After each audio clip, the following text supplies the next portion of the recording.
So we have a definition. AutG is just a set of all automorphisms of G. And what's an automorphism? An automorphism is isomorphism that goes from G to itself. So that's what we mean by an automorphism. It's just a specific type of isomorphism that maps a group to itself. All right.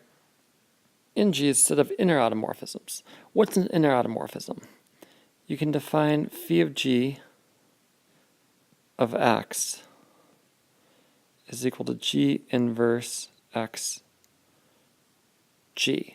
So given input X, you just surround it by these two G things, one being an inverse and the other one not being the inverse.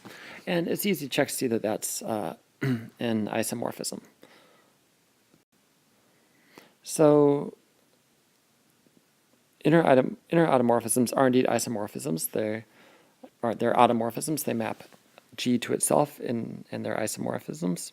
And this is going to give us some new groups. We're going to show that AutG is and InnG is a group.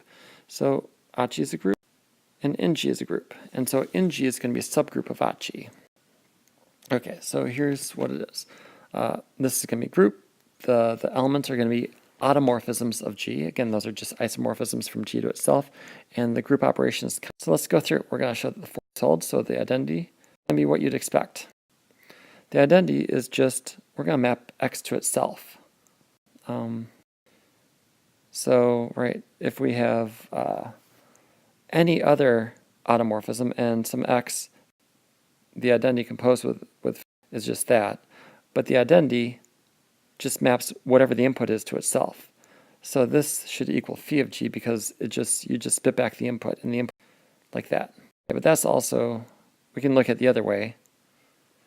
So yeah, that composition is just itself because for every X, you get that this equality holds. Of course, we can do it the other way around too. That equals phi of the identity, but the identity maps just is going to spit out X. So that's phi of X. That if you compose with the identity on either way, you just get phi back. 2. We're going to find the inverse, but it's 1-to-1. So phi inverse is an isomorphism from G. So that's what we have. Everything works out nicely.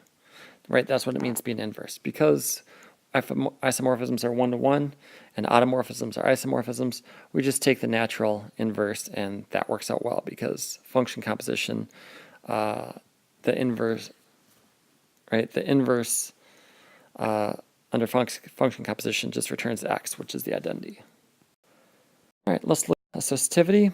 Right, all function compositions associative. That's just, and now we're going to prove closure. So I need to prove that for these two.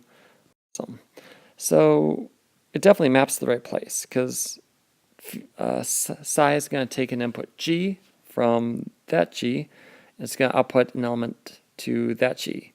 Oh, but I can use the element from that G as an input into there, phi, and then it's going to output into a G again to G. So we have to show us 1-to-1 on to observing. So let's suppose we have that this holds. By definition, it's that. But look, hey, phi is 1-to-1. So if phi of something equals phi of something, that means great. But psi is 1-to-1 as well. So if psi of something equals psi of something, that means that so we get x equals y. But we start off with this, and we end up with x equals y. That means 1. Great. Now we'll let z belong to G. I'm going to find something. So that's what we need. Well, let's see. I know that phi is onto, so I can find a y such that phi of y equals z. Well, now what I need to do is I just need to use the fact that psi is onto, and I can find some element that maps to y. So then putting it all together, I get the composition evaluated at x, phi of psi of x, but psi of x we know is equal to y, like so, and phi of y is equal to z. And that's what we were trying to hit, the compositions onto. So now we have that the compositions of bijections. We just need to show that as a homogeneous. So I'm going to pick, and I'm going to see what happens here. Well, by default, phi of psi. But phis homomorphism, like so. But now I have phi is a homomorphism, so I can split it up like this. Now I can use definition to say that. Now that's exactly the homomorphism property right there. That's preserving, and so it's closed in a function of a group. And we're done. Let's just look at a couple more things. The inner automorphisms are a group. So, right, we have this containment, and we just proved that AutG is a group, so I just need to prove that InnG is a set. I just need to check a couple things. I need to show it's closed, non-empty, and function composition contains inverses. Well, I don't know what's coming up on the next slide, but it's going to be empty because phi of x defined to be e to the inverse x e, where e is the identity of the group, equals x. This we've already shown is an automorphism. But it also has this form, so this is an inner automorphism.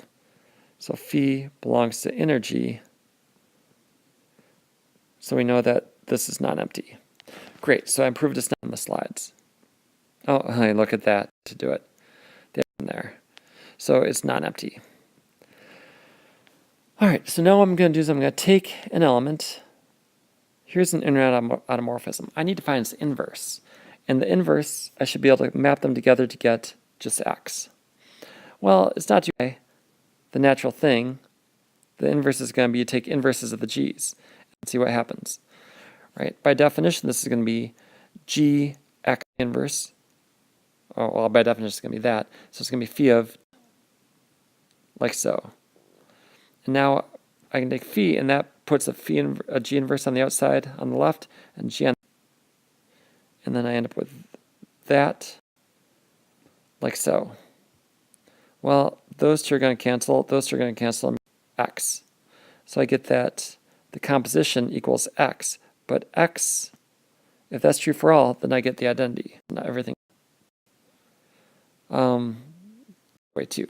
So I have this closed under inverses. So next, all I need to do is that the InnG is actually closed. So I'm going to pick 2 elements of inner automorphisms, and I'm going to define them like this because I can, because that's what it means to be an inner automorphism, is that it has this form. And I'm going to compose them.